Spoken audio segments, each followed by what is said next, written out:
On today's episode, I talk to astrologer, psychotherapist, spiritual guide, and author Deb Silverman. With our planet longing for compassion and guidance in these really unusual times, Deb brings her master's degree in clinical psychology, plus her humour, wisdom, and honesty to soothe the collective pain body. Deb is the author of The Missing Element and I Don't Believe in Astrology, and founder of the school educating more than 7,000 people in astrology. Deb is also the host of the I Don't Believe in Astrology podcast. Deb is madly in love with astrology, and for Silverman, astrology is medicine for the soul. Where there is no one-size-fits-all approach, Debra has developed a unique psychological spiritual model based on the 4 elements in tandem with astrology.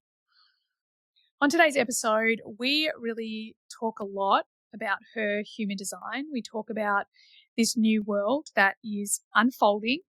And of course, I was not at all surprised to discover that she is in fact a cross of the Sleeping Phoenix. Also a 4/6 emotional manifesting generator. This is a really cool discussion. She's a really cool person. I mean, at one point she drops that, oh yeah, there was this time when I was touring with Sting, and I'm just like, Sting? Fuck. How would that be? Astrologer to the stars. Pretty cool, huh? Anyway, this is a really fascinating interview with a brilliant astrologer. She actually also has her school that's open only twice a year, open right now. We're going to make sure all the links are in the show notes. And of course, I have to give you the dinner party question because this incarnation cross, the Sleeping Phoenix, has come into your life at exactly the right time. And it wants you to ponder or journal on the questions: what needs to resurrect in your life and what excites you? All right. Well, I'm going to leave you to it. Enjoy the interview. Hey, and welcome to today's episode. Well, it's an understatement to say that I'm a little bit excited about today's guest because you guys, you've been hearing me rant about how 2026 is such an important year on so many levels. And one of those levels is astrology. So welcome to the podcast, Deb Silverman. I'm pumped to have you here. Thank you so much for having me. So for those of you, of the listeners that perhaps haven't heard of you, what I'd really love to kind of hear a little bit of an overview of your journey. I often talk about how we kick off our purpose most often in our, dark night of the soul, or, like me, we may have had many of them, and it's this invitation into our journey because ultimately, I believe our purpose is to become authentically ourselves. That is our purpose, right? And I would love to hear about that journey from the dark night of the soul to this world-renowned astrologer that sits before me. Feels world-renowned. I always find it so funny that I'm world-renowned. I've been doing astrology since I was so young. I didn't mean to become world-renowned. I was just obsessed and continue to be, as you guys see the ceiling I'm sitting under. And oh, that is too cool. Yeah, I'm obsessed. I'm really obsessed. The dark night of the soul. I have definitely had at least 2 this life that were slaps in the face to get me back to come. I became a young astrologer in Vancouver, Canada. I lived in Vancouver for 25 years, and I got lucky enough at a very young age, by mistake, of course. It was my Saturn return. I don't know, mistake. I was on a radio station, CJOR, during that big talk time, like at 5 o'clock at night, people are driving home. And this was like a really popular, and I was on once, and the producer heard it, called me in the morning and said, would you do a regular show? So I think I was 27, and I worked, like I have a very strong work ethic. It's in my chart. I have a workaholic issue. Yep, it's in your human design chart too. Yes. Yes, it is in your chart, actually. Yes, it showed up very young. And so as a result of me working that hard that long, I eventually burnt out. It's the funniest story. The last client came to see me and I hid. I was staying at someone's house sitting, and it was the last client and I couldn't do one more. So I went into the kids' room and I hid. The client came in the house and was like, Debra, Debra, and walked into the kids' room. And I was sitting on the ground, hiding under the bed. And he was like, excuse me? And I was like, okay, listen, I'm burnt out. I cannot do one more reading. That's a very embarrassing story. But that was the pitch of how much I worked. And the dark Yeah. night of the soul came as a direct result of burning out. Yeah. Yeah. Literally, like, yeah, I lied to people and told them I was a telephone operator that had retired. I was like, I can't talk anymore. I spent my whole life talking, and I didn't want to tell anyone I was an astrologer at the time because last thing I wanted to do was hear what sign they were and start that. Yeah. So I really went in, and that dark night later, a year later, had me return to my career with the promise that I would only work with people who were either in love with someone or themselves. I didn't want the client anymore because I'd gone through such a wide range on the radio, as you can imagine. And Yeah. I really burnt out, and I felt my soul depleted. And I, at that point, moved to Hawaii and went into silence and was very, very depressed. Yeah, I think everyone has. I'd love to hear your story. I think everyone has that story. Well, I love that. First, I'm going to geek out on your human design because I don't know how much you know about your human design, but you have an incarnation cross called the Sleeping Phoenix, and you carry this channel, the 3420, and this is it's called the channel of charisma. So anyone who has this channel has the gift of the gab. It's very empowering, self-empowerment, leadership, right? It can be very joyful and playful, but it's also like it's the shadow of force. So these are people that they have this power to work, and they will work and work and work themselves into the ground because it becomes their identity. But really, the moment you step back, there's these much higher expressions of this because it's this beautiful energy of power, like real intrinsic self empowerment, sovereignty. Um, and it's in this channel, it's with the gate of the now. So it's how your actions and the things that you do, how powerful they are when you're in the present moment. So the moment we're in force, we're no longer in the present moment. We're trying to carry something out. So I just love geeking out on people just That's speaking their design. amazing what you just said. That's so beautiful. It feels like like what I do to people. I use Mm, astrology to disarm them and get behind the mask and yeah. take out the image of the pretense. And it's funny. We have certified astrologers in my system that I've certified after the last 10 years. There's about 24 of them, and every year we pick a name out of the hat, and everybody gets to give someone a reading that's in that group. And yesterday I had a reading by one of my certified astrologers that I hadn't talked to in years. And she was so astute in being able to see beneath my veil. Like she said, because I have your point, gift of the gab, charisma. People they have always liked me. And secretly, I'm like, can we go now? Like, it's like you can't imagine how much I like to be alone. So I think the discrepancy, the lack of understanding for years when I was younger, I did not spend time alone. I Yeah. really capitalized on the fact that my extrovert won the attention of and that's not my authentic self, I came to find out. But that was a long, hard road. Yeah. If I would have Yeah. found you then. Yeah. I know, right? I feel like I resonate so much. Funnily enough, my dark night of the soul started in my Saturn return as well, which was quite a while ago now. But yeah, it was my initiation into really understanding my brain, my behavior. I was diagnosed with depression and panic disorder, very suicidal, like the works. But I look back and go, well, that was my initiation into, am I going to give my power away to these people that are telling me what I don't believe is true? Or am I going to just double down and find the answers I'm looking for? And, ultimately I did. Yeah, it's a really testy time. Any of you that are 28 to 30, any of you who are 58 to 60, it happens twice. And at each juncture, there's this moment where you have to really literally let go. And we call it the dark night of the soul. I heard someone change the name to like the light of the soul. It is a calling for your higher self to show up, but it has to destroy for some reason. It has to break something. And to your point, you said it so well. My ego was identified with being the healer or the knower or the smarty pants, or, I was such a good astrologer so young, and it came to me so quickly. And now I teach it in a school. at like a 4th grade level, like people that don't even know a thing about astrology. I have a school that's open right now. It's only open twice a year, and the doors are open till the 1st of February.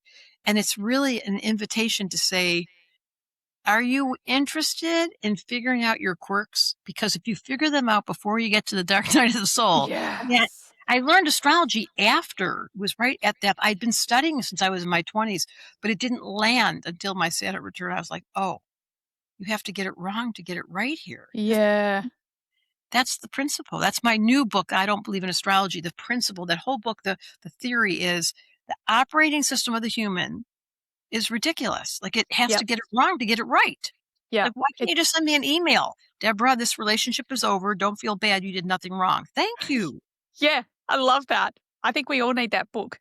And I love hearing the astrology speak of it as well. I think for me personally, I always feel like when we're at those really dark moments, those where we feel the most broken, it is that time. And I know for me, I had so much mental negative chatter going on in my head. And it was just like this deep, quiet knowing, like, no, nope, I'm not going down that path. And, Nope. I'm now my Uranus opposition was brilliant because I was actually prepared for that. I've just, I'm finishing up my Chiron return right now. It's So this been is a your 40s. You obviously fucking, 40, 42, 43. This is when well, that was, Uranus. yeah. Sorry, go ahead. How old are you? So I'm now in my Chiron. So I'm just coming up to my 51st birthday, Yeah, end it of seems like it's February. exactly. So I'm looking at your chart. This year for you, 2026 is a big year for you. Amazing. Please tell me there's going to be Because you're a love. double Cancer. There's going to be love all over the place. Oh my God, are you going to be loved? Oh, well, I hope so. It's been a freaking journey, but let's and anytime you want to jump in with my astrology, I mean, please do, Of because course. I love geeking out on this stuff. But I really do. I'm going to share with you what I'm talking to my collective, my HDX collective, and of course to the podcast listeners a lot. I'm very aware that we are sitting in this pivotal moment in human history. We just closed out a 9-year cycle last year. We now sit in this year that I believe there's some very significant astrological events happening this year, which I'd love you to touch on. It's a 1 year, so we're starting that next 9-year cycle. Then next year, we start the new paradigm. So the new paradigm is, from a human design perspective, this is this new era that we're going into. And we shift out of what's called the cross of planning into the cross of the sleeping phoenix. So the way I sort of, it came to me one day in deep meditation in tea ceremony, I'm like, oh, fuck. The next 9 years, we are literally creating the foundation of this whole new era. So it kind of inspired me to go, well, okay, we really need to gently, we're not going to force it. We're not going to use our minds and set goals and take actions, but 2026 is a really important foundational year, not only for us, but the generations to come. So that's why you're here, babe. I really want you to help me kind of unpack this a bit and help myself and the listeners really know how we can help ourselves and how the astrology of this year is really going to serve us to dream this new world. Well, I did bring... And excuse my terrible potty mouth because I can't help myself. I love it so much. So first of all, I'm just going to give you an overrun for each sign of 2026, but let's start with, you nailed it. As a collective, there's going to be in the middle of March, 6, almost 7 planets in Aries. To have all that fire, all that initiatory energy arrive at one moment, it's very similar. It happened in 1949. It happened in 1960s when there were 6 planets in Aquarius. Energetics become really obvious, and this flavor is the warrior. Aries is the warrior. Stand up. It's number 1. Stand up, be prepared, be responsible, be an activist, don't be idle, keep your body moving. And if you're lazy or you're tired or you're exhausted or you're pessimistic or you've given up hope, you're going to really go down. So it's your job, everyone's job, to find their inner light, their warrior that's willing to fight for the light. So I'm going to go through all 12 signs really quickly for you, that every one of your people that are listening can take something home. For Aries, it's the most impacted of all signs, and it started literally the last week of January. Neptune entered Aries, February 15th, Saturn enters Aries, and then in March, there's 5, 6, 7 planets in Aries. All that is to say, this is the year that Aries is being asked to focus, to have discipline, and to stay the course. So typically, Aries get impulsive, and they get excited, and they're enthusiastic, and they get started, and then they want someone else to finish. Not 2026. You've got to stay long and focus and get something done about your body, about your work. You know exactly what I'm talking about. Tauruses, you're off the hook. The last 7 years, Uranus has been in Taurus, and you've been forced into change, which is not your favorite thing. There's a quality of relaxing this year, 2026. The pressure's off you, especially the late degree Tauruses. You've been really suffering from like being elbowed by life, and you don't like change. So who wants people to be elbowed? It's calmer, much calmer. For Gemini, anybody born May 19th to 28th, this is really a radical year for you of changing. I have this going on. It's like inventing a new part of you, a new idea, really having some kind of inspiration to change jobs, something about wanting to write finally. You're going to feel some electrical charge, especially the early Gemini. Yeah, I'm going to tell you that by April, May, by your birthday, Gemini, there is an activation portal, especially for the early ones. Cancers, the last year, 2025 and most of 2026, Jupiter, the planet of luck, has been in your sign. So you made a move, or you traveled, or you gained some weight, or you spent too much. That's going to stop by July 1st. So capitalize on this momentum for the last year and now make a plan, because it feels like you've just had this wonderful ride, but you don't want it to end. So be prepared. It's going to end unless you do some kind of continuity. Okay. Then we have Leo. If you're born between July 21st to 27th, you're in for a really big change. Pluto is transiting. This is people that need to go get a reading. I have certified astrologers that I've trained, and you can go to my website and I will fix you up. I'll do a matchmaking. I'll look at your chart and look at theirs. Because if you're a Leo early degree, you're 21st to 27th, you've been asked to change. And Leos are better than Taurus. They're willing to change, but there's a free will button that kind of got taken away. You're being bossed around, which is not your favorite. You're good at bossing, but when life starts telling you what to do and limits you, you get frustrated. Have you noticed? Virgo's off the hook because Saturn enters Aries on February 13th. And for the last 2.5 years, Virgo, you've been standoffish, responsible, working, but not very warm and fuzzy, not really into relationship. You're going to feel more social and more interested in people after a 2-year spell of like, can't you see I'm working, which you're kind of good at anyways, keeping people at a distance. It's time to open up. Libra, if you're born September 19th to 25th, this is a time for discipline. You guys, listen, if you're a Libra, come study astrology, because Saturn's opposite your sun, Saturn being in Aries, it's inviting you to focus, and you're not good at making decisions. So this is a window of time to say, I'm going to learn something, put your, whatever that might be. And Scorpio, you had a really hard 2025. I'm so sorry. That was not fun. You had to learn a lot of lessons. It's much easier already. It's shifted as early as December, right towards the edge of this end of the year. Your energy's shifted. So you're coming into a much more positive year, and you've got to forgive somebody back behind you. Scorpio, this is definitely your year. Oh my God. All the outer planets are going to be giving you song and dance, especially early Sag. There's like a happy birthday energy when Jupiter enters Leo, when we've got all this Aquarius and we've got all this Gemini. It's all supporting your fire, your excitement, which you're so good at. And then Capricorns, this is not your best. It's almost like you've got to stay the course and you've got to be at home working, because there's so much wild energy going around, which is not something that you shy away from. It's just that you don't take your eye off the ball. So just be aware. We're hoping that you'll help ground people. You might feel like you have to work a little harder because there's a lot of fire and air that's going to start, as we're feeling in the zeitgeist right now. It's so disorienting. And then Aquarians, anybody born, let's see, January 18th to 27th, you need a reading. You're going through Pluto on your sun once in a lifetime. How can I help you change? It's a big fertile myrtle change. And then last is Pisces. For the last 2.5 years, you guys have been under the effect of discipline and being forced to calm down. Well, it's over. You can have a party now. It's been so hard for so long. So you'll feel it as early as February 15th, like, wow, I see what she meant. I feel so much easier now. Oh my God, sign That's me my up. gift for your group of your beautiful audience that Mm. you selected. And thank you so much, because both my kids, both my boys, my Gemini son is 18. He is embarking on his new life this year. So I thought that was really cool because he's the early Gemini. My other son's a Leo, but he's actually on the 7th of August. So I don't know if what you were saying But the directly second half applies. of the year is for him. I love that you're thinking about your kids. It's the Yeah, cutest. yeah. And then one of my dear friends who is a Scorpio was diagnosed with stage 4 cancer last year. It was really, really Hard. challenging for her.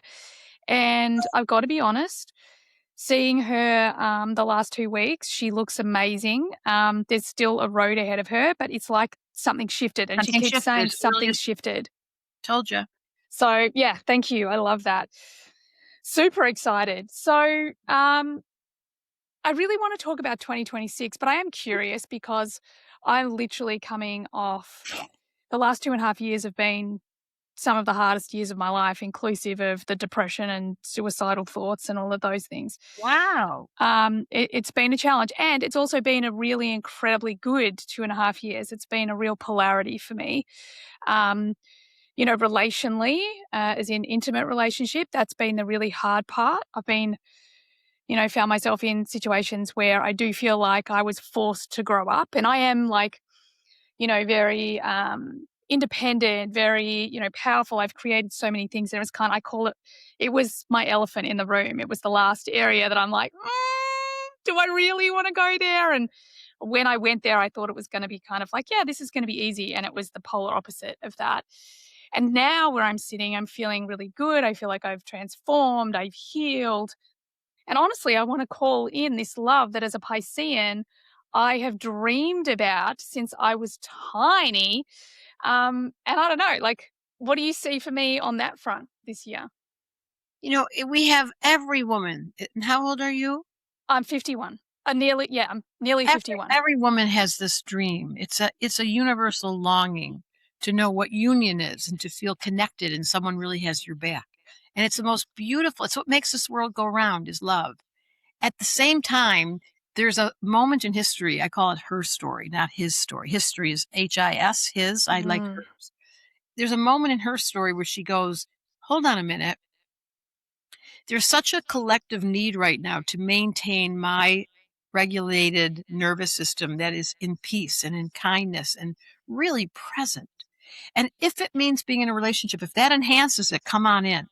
But you have a mission and you're really finishing a cycle. In 3 months from now, your chart shifts, really in 2 months. You're probably feeling it already.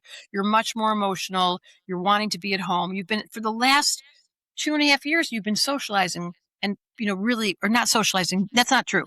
The last 2.5 years, you've been at home and highly emotional. It's about to shift where you're ready to be seen just this month. Like, you know what? I'm coming out. Your body's coming back. You've done such a deep spiritual entrance. This is the progressed moon in Cancer for the last 2.5 years, and it's literally over this month. bring it. Bring it on, I You tell you. just feeling it literally like right now, like, oh, but it's not here yet. But I would just detect that in the next 2 months, you're going to start saying, I need to get in better shape.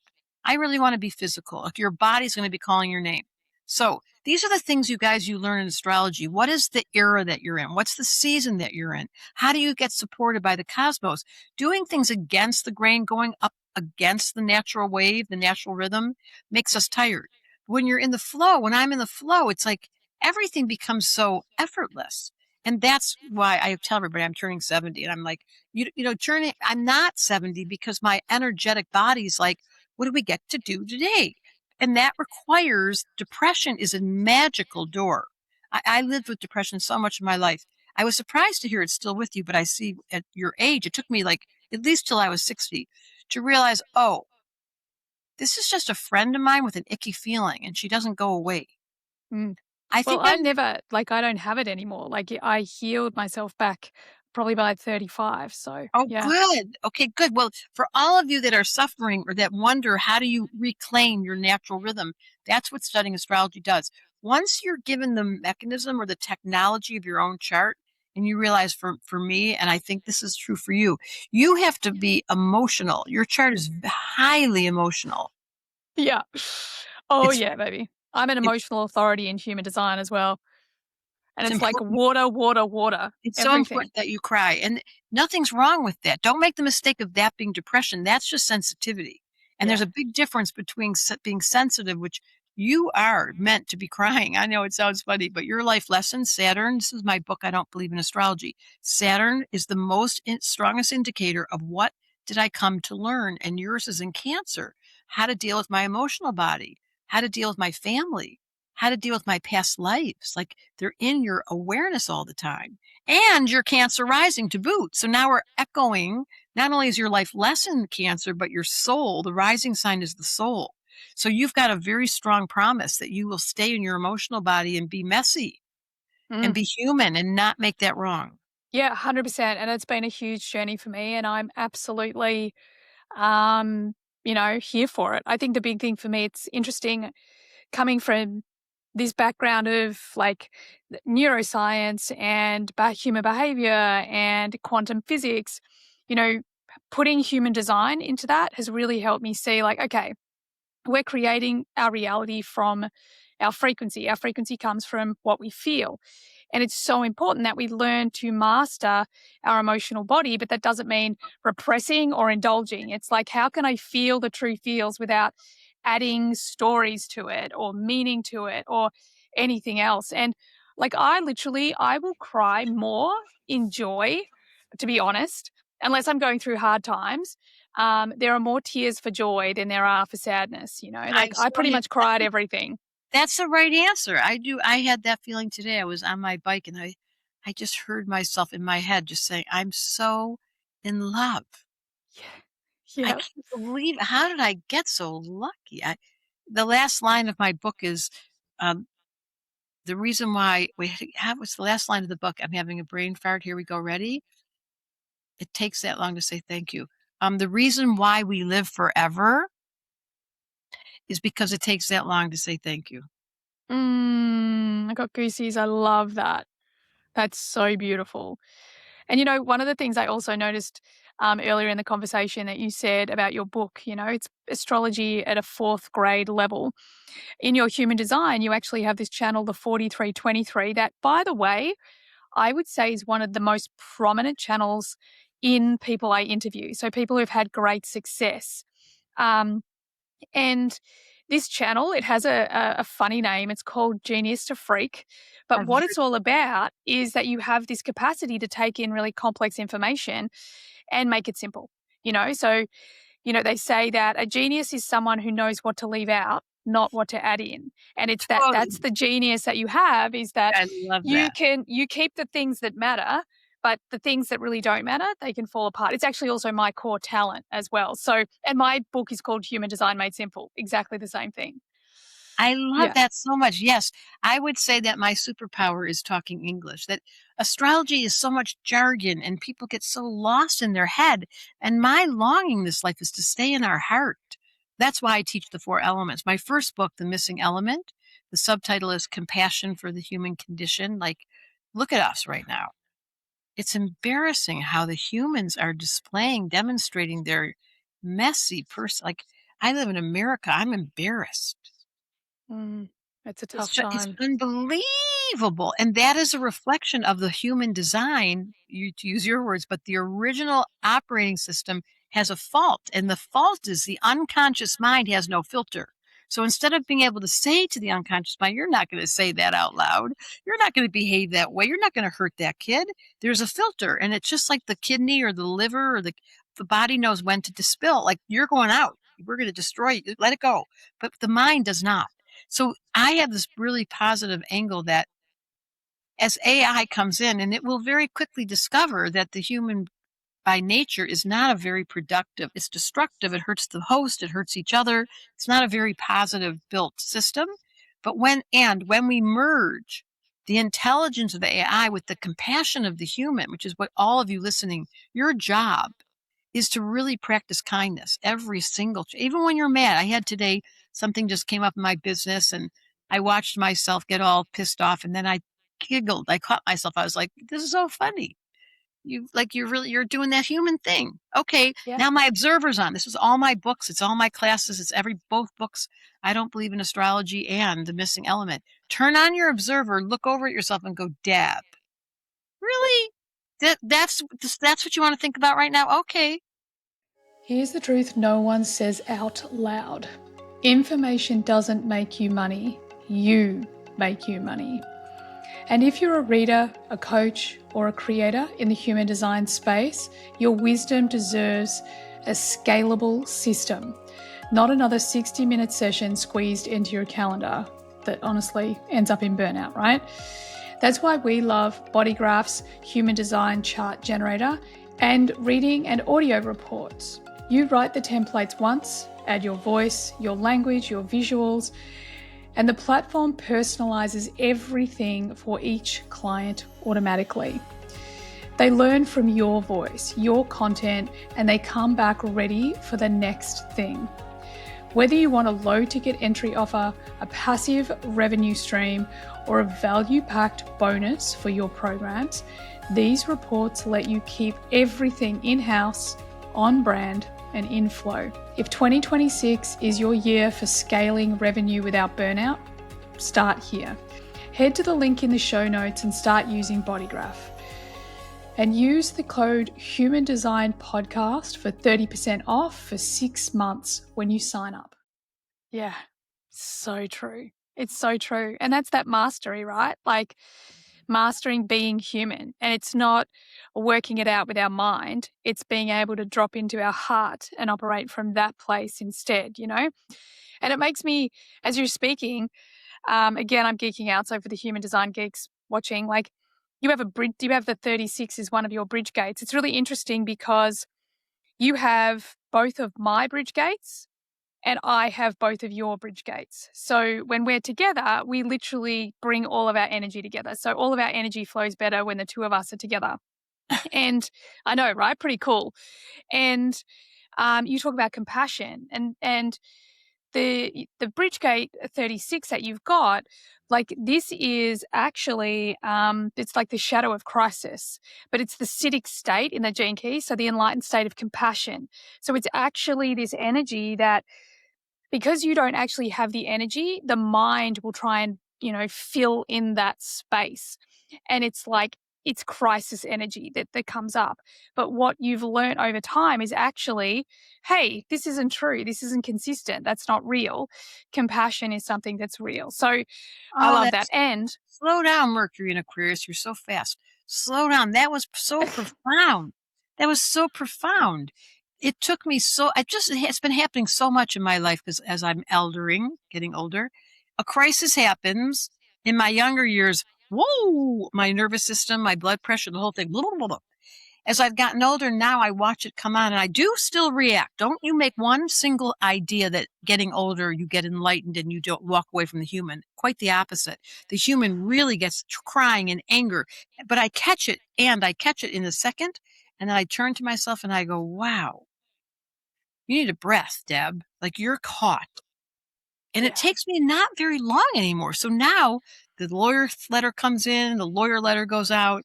I catch myself thinking about it. I laugh at myself. And then I just think, oh boy, I can't wait to see how this works out. yeah, I love that. I love that. I think I really resonate with that energy. I've learned to just surrender, even if my entire nervous system is like, fuck surrendering. But I'm like, oh, well, I'm just going to sit here and watch this thing play out. Like I'm not going to react. I'm going to give myself space and just let myself feel the feels. But yeah, I totally get that.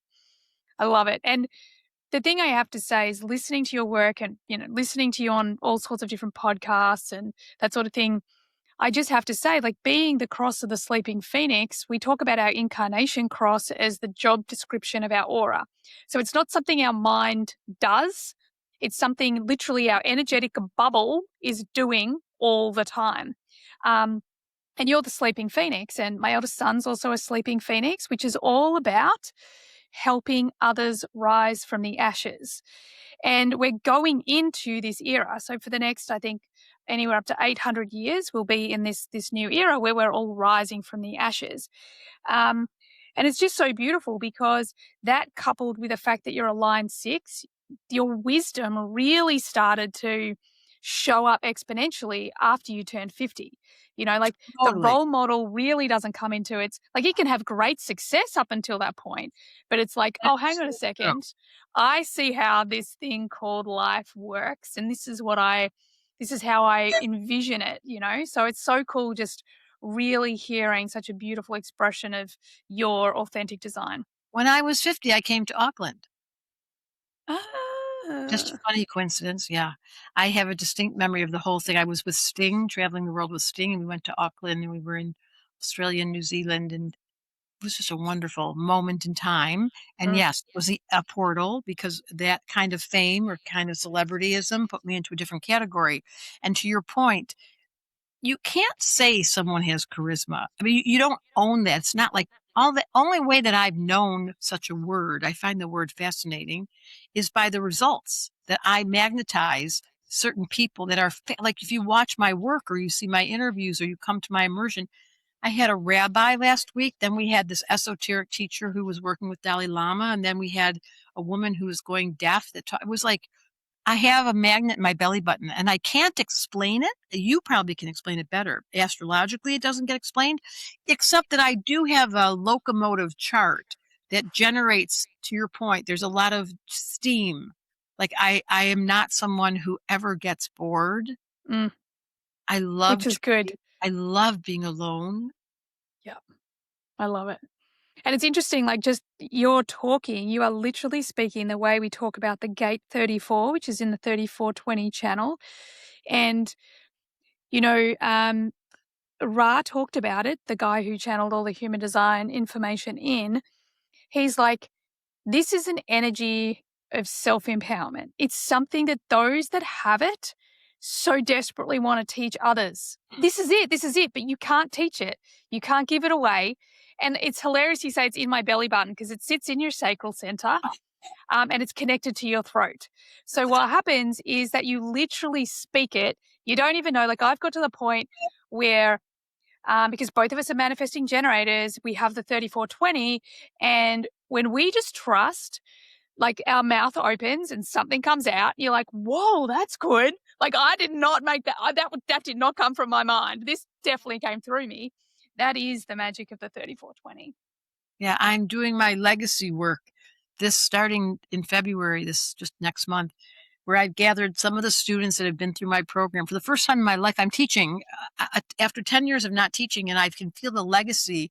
And to your point, I open my mouth and I've been making notes, and I'm like, oh, I'm a wealth of good information about astrology, but I don't see myself. No. I think the handicap has been so much in my lifetime, and your work in astrology has helped me so much to ask myself, what was God thinking when she made me? Like, what Yeah. was the point? What were they thinking when they brought me down?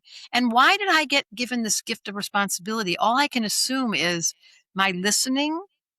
And this is what I teach all my students, like all the astrologers that I've trained, they have to go through a rigorous program where you don't interrupt and you let people be who they are. And this next year, 2026, when there's 6, 7 planets in Aries, all we want to do is get pissed off and start having an opinion and saying what we're thinking and getting all, or being really pissed off and being really bored and really tired and feeling really frustrated. That extreme nature is on our plate. The medium, the going into the middle, knowing how to do equanimity, being able to stay observant, turning on your awareness and going, uh-oh, we are in a very strong threshold of a birth canal. And if we don't know better, we're going to get so scared right now. Why don't we just take a deep breath? It's so true.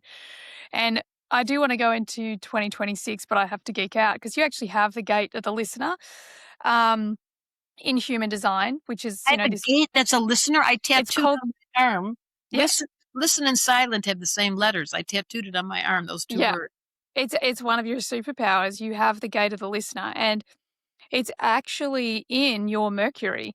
So, yeah, it's a big player on the design side. So, pretty cool. It's so interesting. I had an altered state experience when I was very young here where I am. My first encounter with medicine, and they told me out loud. I mean, I heard it. like we're talking now, but you know how that is when you're in another world. And they said that I was here to teach people how to listen. They kept repeating this. And then I screamed, listen to what? And then the person that was with me said, don't talk to them like that. Like we were in that altered state. But listen has been such a critical word that I tattooed it Yeah. on my arm. Listen Yeah. and silent have the same letter. So it is my holy land, and it is what I teach in my school is, can we let the other be different and not interrupt them, but actually just hear it out? And then Yeah. and then encounter your own truth and not diminish or deny and listen. But that's the single ingredient I really believe that would change this whole planet. But I'm not Yeah. sure how many of us in this room listening to this can say, yes, I pride myself on being a good listener. What number is it? What number It's in the the 13. It's the gate my 13. favorite number? Ah, I love that. That's so good.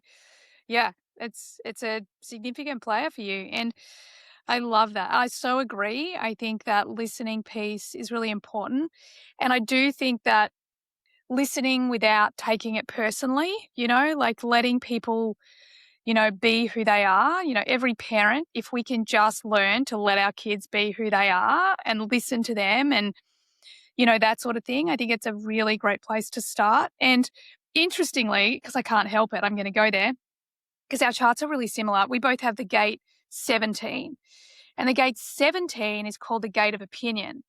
So in its shadow, you're all like, I think this, I think this, I think this. But its higher expression, the higher it goes from the city to like the enlightened state, so the gift to the city, it's actually about like, it's only my opinion, but I'm super curious about yours. Mine is not better or worse. I can hold space for yours. I don't have to agree with you. I'm just curious. I So am so that's I love watching both sides of the news. I yeah, love giving myself permission to be a anarchist over here and then to be a control freak over here. And I play it's Libra rising in our system. I know how to let both sides be acceptable. And the art, of course, is coming home to yourself and knowing what's in non-negotiable, like where yeah, the boundaries stand in your own system, separate from this compassionate. And that's taken me years. I think this is what's coming forward in 2026. We have to get angry. We're yeah. gonna have to stand up for it. We're gonna have to like Yeah. So let's talk about 2026 and some of the significant astrological things that are happening. I know February's kind of kicking off with some significant things, but let's talk about February, March, and what you really see for 2026. there's so much coming up. It's so wild. So February enters on the day after Valentine's Day, Saturn entering Aries for 2.5 years. And it's the indicator of this feisty energy we're describing. Every other outer planet, from Saturn to Uranus to Neptune to Pluto, including Jupiter, all the outer planets will be in fire and air. And this hasn't happened. We're changing. It just changed on February 15th, where all the outer planets in 1 year, it's very, very unusual, not only are they all changing signs in 1 year, which we've never seen before, but they're changing all into fire and air, which is very male. It's very assertive. And I think what's going to be asked of us, it starts as early as February. Well, it starts the end of January. We're seeing it politically all over the planet, clearly war, standing up, what's happening in Iran, what's happening in Ukraine, what's happening in, you can name every single country. Yeah, right. It's a standing up in the healthy male. And what is the healthy male that's being asked of us, especially during March? Then Uranus goes into Gemini in June. Then in June. Then we have Pluto, who entered Aquarius in November 2024. Every single outer planet, Saturn in Aries, Uranus will be in Gemini, Neptune will be in Aries, Pluto will be in Aquarius, and Jupiter will be in Leo. It's like the craziest. If you watch any astrologers, you guys, I'm sure you have, it's too much to talk about because it's kind of like a little bit like COVID. Like we saw something coming, we couldn't translate it. Similar to right now, something's coming. We all feel it this time, different than COVID. We got caught off guard. No one really said it would be. We knew astrologically, but this time it's gone public. So each sign, as I described, has a different role to play. This is my first book, The Missing Element. if you're highly emotional and you're kind of caught in your emotional body, you can't watch the news, you threw away your phone, you're like, don't talk to me. I want the dog, the cat, the kids, and my family. Shut up, everybody else. Then you're in water and you can isolate if you're not careful and get into addiction. If you're air, you're listening to everything, you're scrolling like crazy, you're reading all the material, you're doing the podcast, you're so filled with information you can't even hear yourself. And what's true and what's not true? Well, you lost your own voice. So that means you've got to journal and come back to your own voice and distinguish the collective insanity from your own knowing. And if you're Earth, then you're probably not listening to this podcast. You're working, you're talking about money, you're trying to follow up with practicality, you're obsessed with details and the insurance and the taxes. And oh my God, these people are so grounded at the expense of their joy. So they get so caught in work. So then the Earth people have to say, oh, hold on, I learned from studying the elements to know that I always get things done and I can relax. Now that's a, trained skill because they don't come, they worry all the time. And then fire is the element that really describes the people who get super excited over nothing. They eat too much, they spend too much, they drink too much, they party too hard, and they have no off button. And then life gets them depressed because on the other side of not being able to play, they become really grumpy and they become really judgmental and they have opinions about all the politics. And you're like, is there an off button on that thing? So these are the 4 personality types. And our job is to realize what we're carrying. This is what my school's about. The very first class, what is my elemental constitution? And then the second class is, what is my mind doing to undermine me? What is it saying about what talk shit about you all day? What is like you have a brilliant position with your mind. Your Mercury's in Aquarius, which describes a genius. So your mind catches things like you'd study astrology or human design and you get it and you want to share it and you want to synthesize it and write it. And it's obsessed. You got to say to yourself, excuse me, can we stop now? And your mind's like, no, like Pac-Man. Yep, sounds bang on. That's Mercury in Aquarius. And then the next class is the shadow. There's as a therapist of almost 50 years, psychology without astrology. The two of them are best friends. Yeah. And that shows up in level 1 in the class. There's only 10 people in the room and you're studying your chart. So you're not doing theory. You're learning about yourself through your own personality. And it really gives people life-changing information that gives you freedom. Like in your case, you've got such a sensitivity. As an astrologer, I have to say to you, you have to have time alone. Yeah. I cannot exist without alone time. And, I've meditated for decades, but I've now discovered tea ceremony where I just go sit in a quiet room with 15 other people while I get served tea and meditate. It's just divine. I love it. I love that so much. That is so water, tea, meditate, quiet, meditate. So all that is to say, you all have a constitution. Without being aware of it, it still works. You're going to be your authentic self. You can't help yourself. But what happens when you turn on your awareness and you look at the chart, be it human design or astrology, and you go, oh my God, that explains everything. And there's comfort that happens in your nervous system. Yeah, permission. Then you look at your husbands and you go, well, that explains everything. Or then you look at your kids and you go, well, that explains everything. It's a very liberating mechanism that allows the human to stop judging and wishing everybody was just like you. Forget about it. Yeah. And it's so true. Like people ask me a lot about parenting and I'm like, no. You don't tell your kid this is your chart and this is who you are. As their parent, you study their chart and you change your choices and behaviors to support them. So then they don't get conditioned that they have to be different. Like I have 2 manifesting generator kids. You and I are both manifesting generators. Knowing that these kids need freedom, like get out, like MGs are on the planet to demonstrate human potential. So they go ugly early, they go hard and fast, they're all over the place, but they're demonstrating this is really what humans can do on a grander scale. So that's what I love about astrology and human design is like, it's not about me telling you who you are because I fundamentally disagree with that. But I do really believe that when we study the charts of those around us, then it's our responsibility to treat them in alignment with their design. And, as within, so without. So if we start treating people that way, then they will start treating us in a similar way. So I just think it's so profound. I really do. I love how passionate you are. Oh, I'm With so it's like I your have the gate of Mars and enthusiasm Capricorn, as you're like, well. "This is the truth," and it is the truth, and it's It's my open-mindedness truth. it's open-mindedness that allows us to wake up inside the dream. As soon as you lock down and close your eyes and grip and try to control this place, I mean, I think you said that about my human design. One of my superpowers is spontaneity, Mm. like letting life have her way with me. I stopped arguing with her. She gets pissed when you argue with her, so what would I do that for? Yeah, exactly. Exactly. And just trusting, what's unfolding in front of us. I love that. So tell us about March. What is this? Because having, what is it, 6 planets in, isn't it 0 degrees Aries? Like, Well, has it that is ever been seen? today 0, but it won't stay that way. It only stays Okay. 2 weeks. I know everybody made a big fuss about 0 degrees. Um, there is a very strong movement. The short answer, without getting technical, is that the arc of energetics that are coming down to Earth right now are extreme in trying to push us out of the trance. So in order to Mm, scare us or threaten us, it's a lot like COVID, like, but this time instead of being locked down, we're being asked to open up. Like, stop being so scared. There's nothing to be afraid of. Yes, there is a real indicator that the governments are not to be trusted. Okay, where's your water? Who are your people? Where's your grounding? What are you doing to support your community?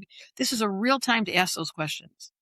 mm. I'm excited. I get excited every time I think about this. Like, I get to make a difference in the world as a almost 70-year-old because I'm taking action steps. I'm not just listening to podcasts and getting caught in my head and studying astrology. I'm embodying, and that's Yeah. what the invitation is in March of 2026. We've got to get a particular stance, and it's kind of like New Year's resolutions. Like, here comes 6 planets in Aries going, what are you doing in reality? Like, are you thinking Yeah. about spirituality, or are you living it? Are you helping people? Are you sharing? Do you open the door? Do you say kind? Because you're going to really see the kickback of withdrawing and being isolated and feeling scared. And where are my people? Well, you're going to have to go become the friend and initiate the community because we need you to step up. Mm. So it's really like walk your talk energy, like don't just talk. And I talk about this all the time. Like learning knowledge and information is just learning. Integration is when we live it, like it comes in here, sure, but it has to get down here so it gets lived and experienced. So I it's love really the way this you time think. of I love the way you think. That's your Cancer. You've got such a gift. And thank you. I'm telling you, in 3 months, your whole chart changes into Leo. It's going to be all about you. So be prepared. It's already starting. It's no Holy shit, all about me? What? Like that sounds radical. great. Radical is about to happen, and it's coming into your first house, and it's going to be physical. So I strongly encourage you to start exercising. You're going to say in 3 months, "Wow, come take our school." It only starts twice a year. It starts in September and in January, and we are really having a successful launch. There's 10 people in the room, and they're like these cool people from all over the world. Lots of Australians, lots of Canadians. It's so much fun. We get to watch people like wake up inside the dream and go, "Oh, that's where I am." It's really fun. Oh, I love that. Yeah, it feels resonant to my own collective. I love that. And we will make sure everyone, don't worry, we will make sure that all the links are in the show notes. We will make sure the easiest path to get there for you guys too. So if 2026 is this foundational year, foundation of the 9-year cycle foundation that I we're wouldn't setting up. I would not say it's foundational. I'd say it's Okay. it's a radical disruptive year. Now, Ugh. if it's breaking the ground to create the foundation, which would be more in 2 years, this is the initiatory. One is not grounding. One is it breaks. It's a Yeah. sword. It's a Yeah. pole. It's a strong. So I would say this year is disruptive. It encourages people to have to stand up and be responsible and move energy. And if they don't, that will become the foundation for the next 9 years of, uh-oh, Yeah. this doesn't feel good. Yeah. Love that. So, what would you say is this? I mean, 2027 is really fundamental in human design because this is our new paradigm. However, we also know that things don't just happen like in 1 second flat, but this is this shift, in astrology, perhaps it's the age of Aquarius. And do we even know if it is or it isn't the age of Aquarius? I Oh, feel like we're everyone has an permeate. We're opinion on that. absolutely sure. So 2026 breaks the new ground. 2027, to your point, is ready to earth. It comes into this, it breaks the ground, and now we plant the seeds, and then there's Saturn goes into Taurus and we ground. There's no question that we are in transition. That's not debatable. There's no question that our job will be to regulate our nervous system, to come to know what it takes to stay calm in the middle of a storm, to be honest emotionally. That's what Aries asks you. You got to get angry. You got to get pissy. You got to cry. You got to scream. Permission to let that energy, because sitting on it is not going to help us. And I think by the time July arrives and Jupiter enters Leo and Saturn's in Aries and Pluto's in Aquarius, there's going to be a very loud effort for the people that are saying, okay, I heard, I got the astrology of 2026. And then by the time we step it up and become available, I literally was thinking last night, what do I need to do? Action steps to support my audience, my community. And it is going to be concrete. I'm not there yet. I'm asking those questions, and everyone should be, what do I need to do to help my community? Yeah, I love that. So 2027 and beyond, let's talk kind of bigger pictures. Well, it rounds a little bit. Saturn goes into Taurus by 2028. That's a much more, that's when the financial world is rocked to the core. That's when food and where you get it becomes really important. That's where you start creating community and you start grounding with the people around you, because we're not going to have this mobility that we've had. We've overdone the oil. We've extended ourselves 8 billion people with this much consumption, as if that's a never ending. Hello. Yeah. So we're going to hit Skid Row. That will be the end of Aries. And we get to Taurus, we ground, and now we know where to grow our foods, and now we know who we're going to eat with, and now we start going back to basics, and we return to the earth element. This is fire. We're burning it down, baby. We got to break down the structure, and that's what's happening. I love it. I love it, especially because the whole collective goes into the sleeping phoenix. Like, this is it. Like, it is literally burning down right now. Can you describe sleeping phoenix? How would you put that into words? So the sleeping phoenix is, simply put, this is that whole. This is the energy of rising from the ashes. Now, when we break it down, the 4 gates that influence it are the 34 and the 20, which I've spoken about. So the 34 is the most powerful gate in the human design, but it's not power, the old patriarchal power. It's not hierarchical power. It's self-empowerment. So, and it's all individual energy. So the 34 is all about, who am I? Why am I here? What do I believe in? And I'm going to take the actions. And when we look at it through the gene keys, it's this, it's the gift of strength and the Siddhic state of majesty. It's almost this superhero energy, but it's not like, I have the power, I take control, I'll save you all. It's, hey, I've got this superhero within me that I have woken up. So that's part of it. And the 20 is all about the now. So it's really about the truth happens in the now, in the present moment. It's not about the past. It's not about the future. It's like accessing the now. And when we access the now, we have access to greater consciousness, God, universe, source, whatever we call it. Now, the other 2 themes that are the sleeping phoenix are the 55. So the 55 is called the gate of abundance, but think more abundance. Isn't one of my numbers 55? Yes, it is. It's actually, in the gene keys, it's your radiance. In human design, it is your design sun. So it's how you shine from the inside. And it's actually pivotal because it's the shadow of victimization. So it's like the collective victim. And as it moves up, it's the only gene key that has the same gift and Siddhic state, and they are freedom. And it's this freedom to be me, freedom to emote, freedom to feel. I often use the metaphor of, like, think of a spirited horse or a spirited child. They do not give 2 Fs what anyone else thinks. They are fully embodied in expressing themselves. That's the freedom of the 55. And then we bring in the 59. And the 59 is the gate of intimacy. And in my opinion, people are really misreading it, because in the old paradigm, we talk about the gate of intimacy as our intimate sexual partner. It falls in the gate, the channel of mating.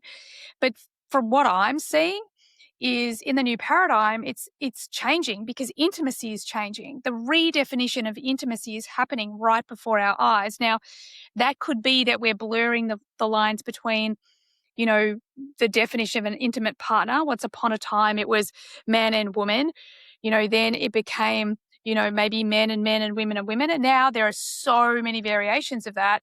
And in my opinion, it's because intimacy is leaving the bedroom and becoming something that we can experience so deeply with ourselves, with any intimate relationship. So and this is just my opinion, I think the 59 is mutating at the same time because intimacy is redefining. And that's actually the thing that's bringing us closer, deeper into community, because our old community was like, what can I get from you? What can I give to you? It was this bargaining energy.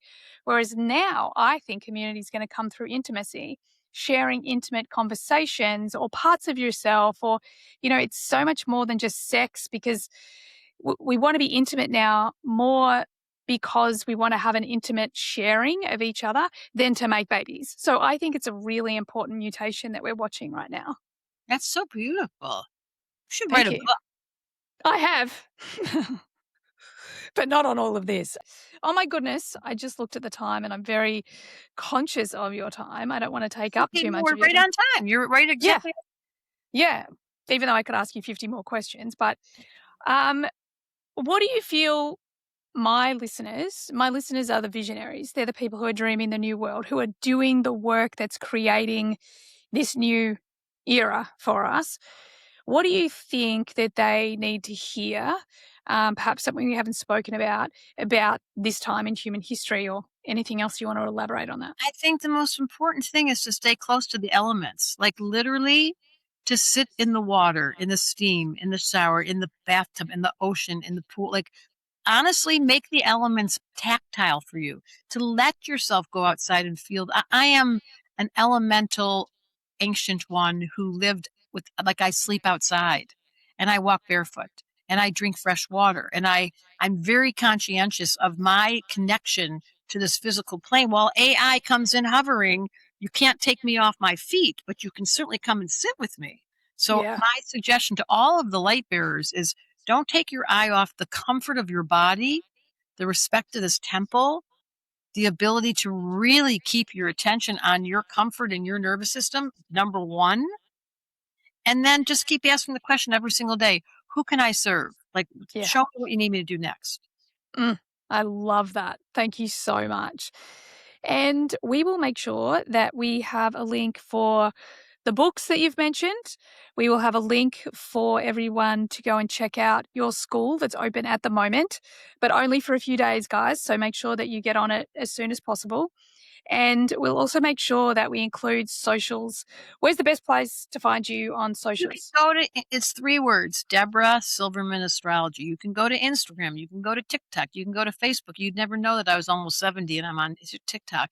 And you can just write to info@ Debra Silverman Astrology and say, I want a reading with a trained astrologer that Debra encouraged, and I will match make you. So Oof. I think what people get with me and with you is the authenticity. This is Yeah. really about a revolution on this planet because we're awake enough to take the leadership that was ours. Yeah, I love that. And by the way, you have the Gate of Revolution as well. I'm just having a look at where it is. It's so cool. Like, this is what I geek out on all the time, because people speak their design all the time. So it's actually in your Venus. You've got the Gate of Revolution in your Venus. And in the frame of human design, it's all about, because it comes off the solar plexus, which is emotions. It's also your authority.